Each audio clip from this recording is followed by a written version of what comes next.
I'm Jeff Phillips with ROA. The Pentagon has done right by military families.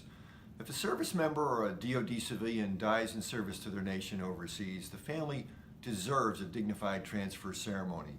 And now the Pentagon has approved pay for travel and transportation for family members to the transfer ceremony, which normally occurs at Dover Air Force Base in Dover, Delaware.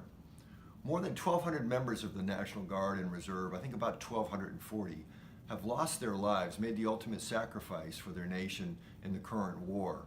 Their families deserve this dignified transfer. Engaging the taxpayers to help families attend the return of their loved ones is the right thing to do. It's a small but meaningful gesture that communicates America's gratitude for a life lost that can never be made whole. I applaud the Pentagon's decision signed by Undersecretary for Personnel and Readiness, Robert Wilkie, who himself is a serving Air Force reservist and is waiting confirmation to be the next Secretary of Veterans Affairs, something we hope happens very soon.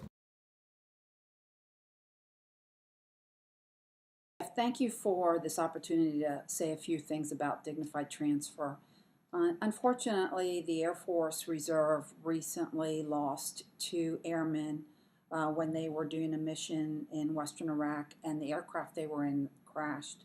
The individuals, Master Sergeant William Posh and Staff Sergeant Ennis, were on what most would consider to be a normal operational support mission, and yet the families lost their beloved members because of that crash. They were also firefighters, so they were used to being in, environments that were difficult, but I think no one would have expected something like this to happen.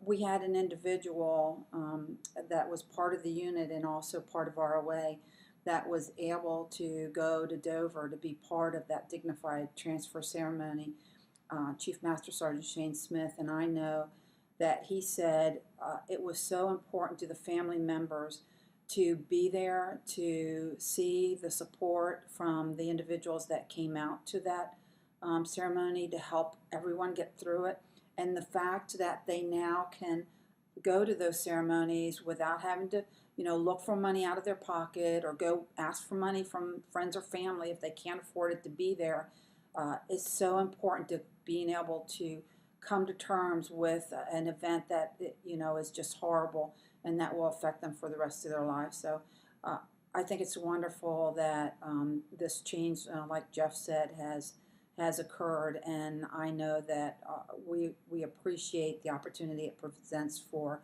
all of our family members, our spouses, even our employers who are part of this, that are affected by these losses, can know that when we lose someone, we are going to honor them as best we can, even to the end.